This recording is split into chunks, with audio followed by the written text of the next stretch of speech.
c'était surtout au départ et lorsqu'on dépassait 800 lignes.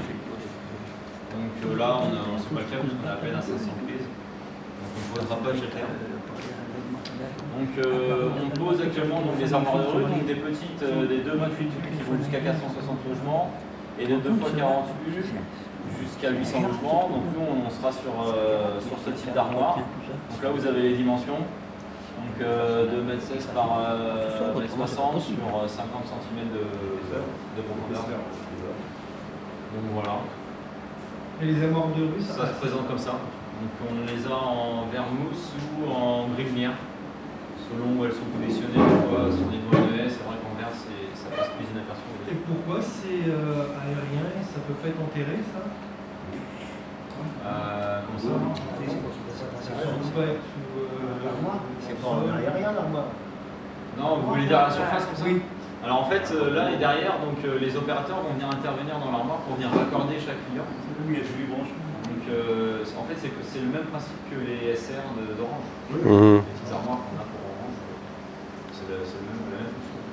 Donc derrière, venir faire les raccordements sur chaque ligne. Parce que là, vous aurez vos 497 lignes qui seront dans la partie droite de l'armoire et la partie gauche est réservée aux opérateurs qui viendront se relier sur le réseau. Donc après, on a besoin de différents documents pour la pose de cette armoire. Donc une permission de voirie dans la plupart des cas. Si on est en zone ABF, ce qu'on ne saura pas aujourd'hui, donc en zone bâtiment France, on a besoin de faire une déclaration préalable. Je sais pas si on a des... Donc voilà la zone de déploiement.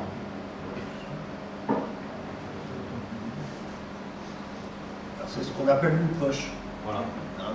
Donc la poche, la forme peut vous paraître tarabiscotée, mais c'est le déploiement, disons, d'Orange qui conditionne la poche.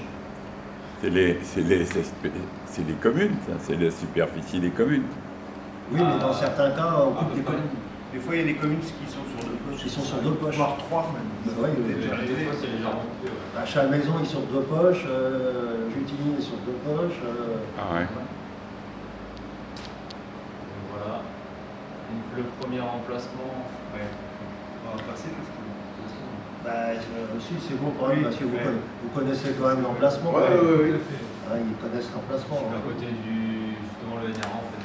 C'est où ça? Cimetière. C'est cimetière ça? Hein, attends. Ah, il y a déjà le Ah, NRA il y a d'Orange des avec gens un qui pylône l'antenne. ici. Là où ils se mettent généralement, pour prendre des photos. Ah oui, d'accord.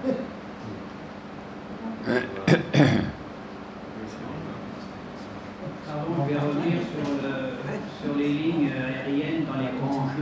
Nous, la commune de Brabant, on a peut-être 60 et quelques propriétaires à prévenir. Ça fera ingérable. Est-ce qu'il n'y a pas moyen de passer un fourreau aérien, quelque chose, à cet endroit-là? Non, Ouais. Rien du tout, on passe le câble directement et. Nous, ça sera ingérable. Hein. Il y a tout un lotissement près de l'île où il y a 40 abris cardins. Les fils passent dans les granges. On n'arrivera jamais à faire quelque chose. Hein? Ça s'arrête à l'entrée du Pré-Joli. Ça, c'est Oui, alors attends, oui, c'est vrai.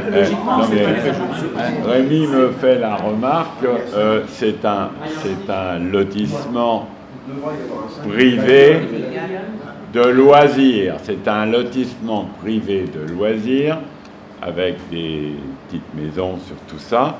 Donc là, c'est un cas particulier aussi. On amène la fibre au bord, d'accord, et ensuite, il faudra tenir compte du nombre d'habitants. Il y a 45 habitants là-dedans. On a le cas à Saint-Sauveur. Oui. À Goujonne. Oui. On a fait une réunion spécifique à la Goujonne. Tout le monde était autour de la table. Et puis c'est le syndic, parce qu'ils ont un syndic. Nous, il n'y en a pas de syndic. L'autorisation à la majorité. C'est tout. Et on a distribué à l'intérieur, disons, de la Goujonne. Ça n'a posé aucun problème. Mais c'est un accord avec le syndic du... Ouais, le problème, c'est que nous, on n'a pas de syndic. Les gens ne sont même pas d'accord les uns entre eux. Non, il y aura il y aura certainement un petit problème là. Mais on peut amener la fibre déjà. Là, je disais, au bord, hein, il y a une centaine de mètres prévus. Bon, ça méritera peut-être de faire une réunion à l'intérieur. Ah là, ben c'est sûr. Pour qu'on leur explique comment ça va être. Mais tu n'auras pas tout le monde, loin de là. Hein. S'il y a 50% des propriétaires, ça c'est un grand maximum. En fait, ce genre de cas, c'est géré comme un immeuble. C'est-à-dire qu'on a besoin de faire signer une convention comme un immeuble D'accord. pour pouvoir rentrer dans la propriété privée. D'accord. Donc on a besoin d'une signature du syndic ou du propriétaire. Dans le cas, c'est plusieurs propriétaires. Donc en gros, il faudrait la signature de tous les propriétaires pour pouvoir rentrer sur la propriété et après derrière déployer la fibre. Donc je pense qu'il faut communiquer dans ce sens. Maintenant, nous, on le gère vraiment comme un immeuble. En gros, on considère que c'est un immeuble horizontal. C'est comme si on avait allongé un immeuble et qu'on vient déployer toute une